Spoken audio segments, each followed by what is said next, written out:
it's a collaborative thing, and so I was starting, just playing around, kind of making characters, and it was like the AI kept asking me, "Hey, do you want to maybe try fashion just a little bit more?" "Oh yeah, that's cool. I always wanted to do that more." "Hey, do you want to do it a little bit more?" "Oh yeah, yeah." And eventually, like, I just went down this very, very deep and intense rabbit hole, and now I'm like really into it. So that's basically, I've been doing fashion more seriously for just a few months. I worked in a mom and pop clothing shop back in the day, but um, just kind of doing odd jobs and stuff, not like, creating garments or anything. So, yeah, I'm a relative newcomer, but otherwise my background is as an artist and designer, a game developer, art director, creative director, that kind of thing. So yeah, I have a creative background, but fashion proper, is relatively new for me. But yeah, thank you for having me. Of course, and thank you for being here. I think that it's kind of wonderful that the digital space makes it so much easier to actually enter into the fashion industry, because I think the fact that you have like the gaming background, you understand how things are built and put together, but it's very different because I feel like the physical fashion space was very limiting in the sense of who could enter in a bit. Um, so I feel like this is definitely opening it up. So welcome to the fashion space.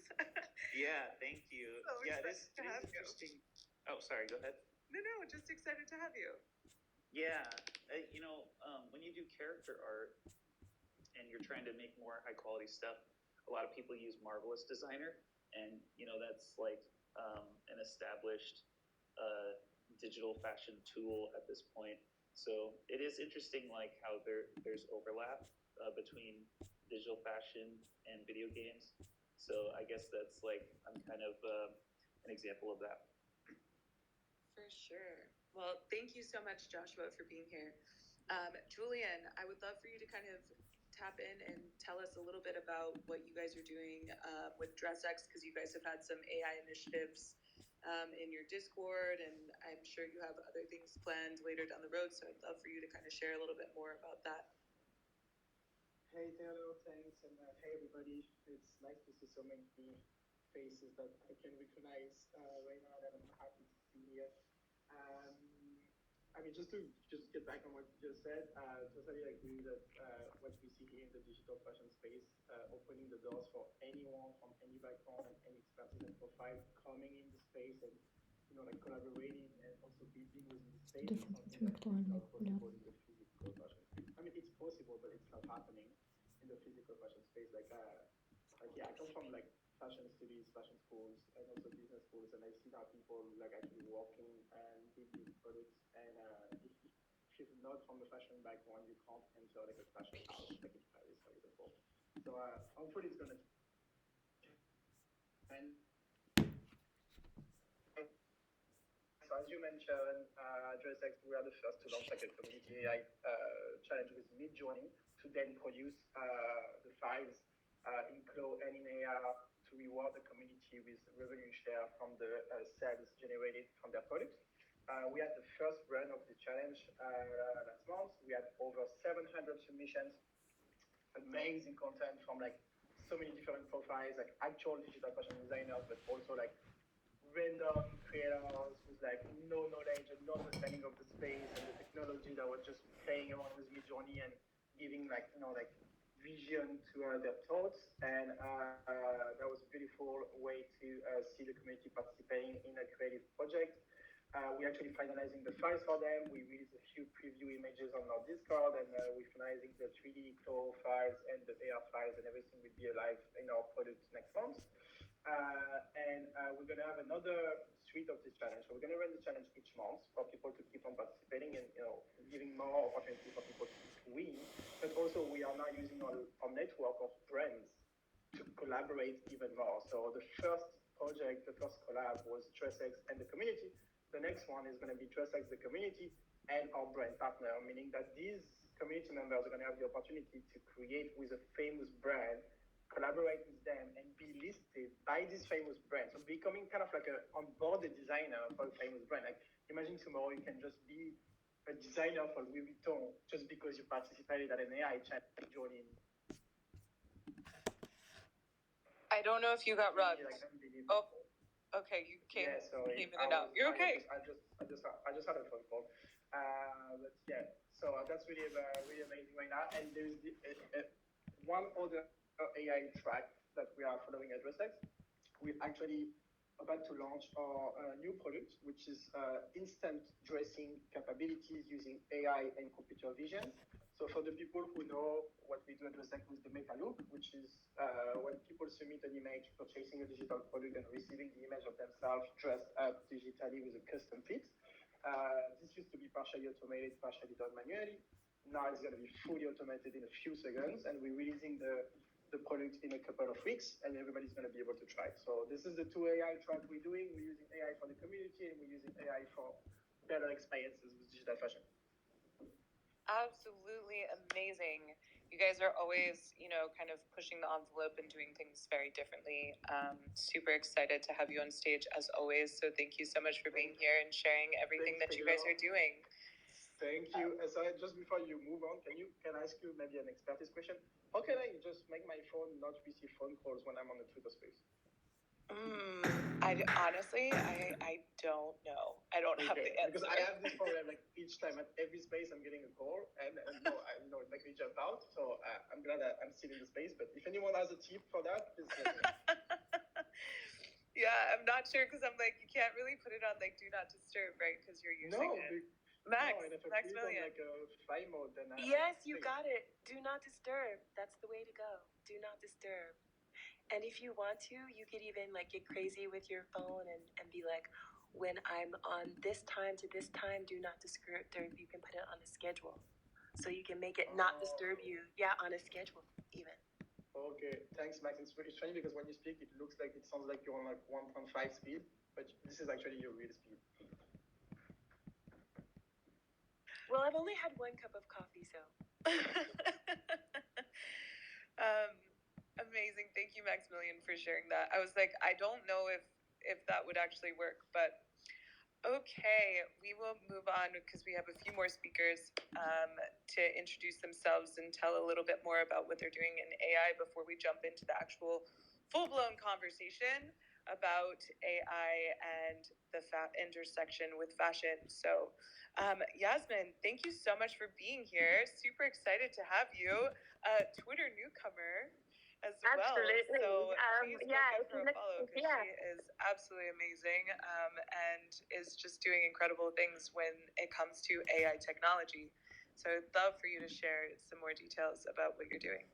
Oh, what a fabulous intro. Thanks, Taylor. And yes, you've probably noticed my feed has absolutely nothing on it because I typically stay away. But am I the only one that can't? Okay, I feel like, Yasmin, you might be rugged because your speaker is open, but it's not. We don't have the little lines next to it, so we can't see. Okay. I can hear her. For what it's can you hear me? So I'm the only one that can't. Shall I speak? Okay. My apologies. So I might drop down and come back up. But go ahead and intro. I'll be back. Maybe if you're also using Taylor, if you're using the remix icons, maybe you can try to listen from remix icons. Shall I go? Yeah, go ahead. Okay. Well, thanks, first of all, Taylor, for inviting me as a Twitter newbie. So I'm Yasmin Topia, and I am a serial AI entrepreneur and CEO of Sociate AI. I'm also a partner at a deep tech venture builder based in the UK. So prior to Sociate, which I'll just tell you a little bit about, I have created 5 other AI businesses. So I am very much coming at this discussion from more the AI perspective and the technology perspective as opposed to from fashion. But through Sociate, what we have done is created the world's first AI personal stylist that can see and speak. So essentially, people will never have to click and scroll ever again when they are shopping to find things that they love. And the technology that we are leveraging is generative AI. So it's large language models and it is a multimodal models, and we've harnessed them so that people can essentially just speak to the AI like they would to a shop assistant in real life, and explain in whatever words that they want to be able to use to describe what it is that they are looking for. So one of the problems when it comes to online shopping, which I'm sure everybody will be very familiar with, is you go onto something like Farfetch or ASOS or anywhere, you search for, say, a red dress, and you'll end up with 500 red dresses. And the one that you want, or the one that you're going to like, is going to be buried deep inside page 5. And people just don't have the patience really to click and scroll and get there. And so what we thought is that, well, the future, first of all, is conversational. People are demanding much more immersive and interactive, engaging experiences, and online shopping should be as easy as it is in real life, where you walk into a store, shop assistant basically asks you a couple of very quick questions, and they're taking visual cues as well from what it is that you are looking at, what you are wearing, how your hair is cut, even, to be able to very quickly deduce what it is that you are going to like, what it is that you're going to be interested in, and then present those to you.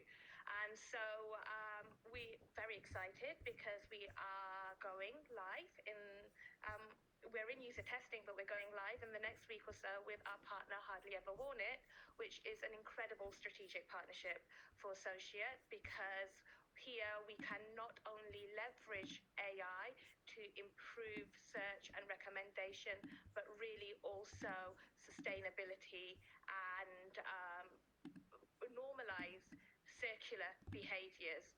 Because what we realize very quickly is if we are creating these customer taste profiles through our AI that can see and speak, where we intimately know customers' taste through what they own and what they have already in It's their not gonna work out. wardrobes. You don't We have to do know it. what is in their wardrobes.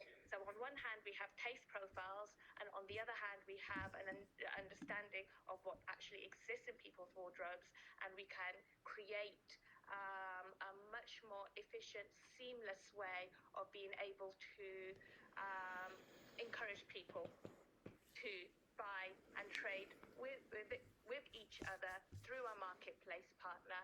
And really the cutting edge breakthrough technology that we've been working on is that you don't need to label anything, and we don't need conversation design. So imagine being able to find whatever it is that you are looking for, wherever it is, even if it is in somebody else's wardrobe, and not having to worry about how you are describing it, because whatever words you're going to be using to describe it, or whatever images you want to show as your inspiration, Maya will be able to find it for you. Sorry, Оля. Not now. I'm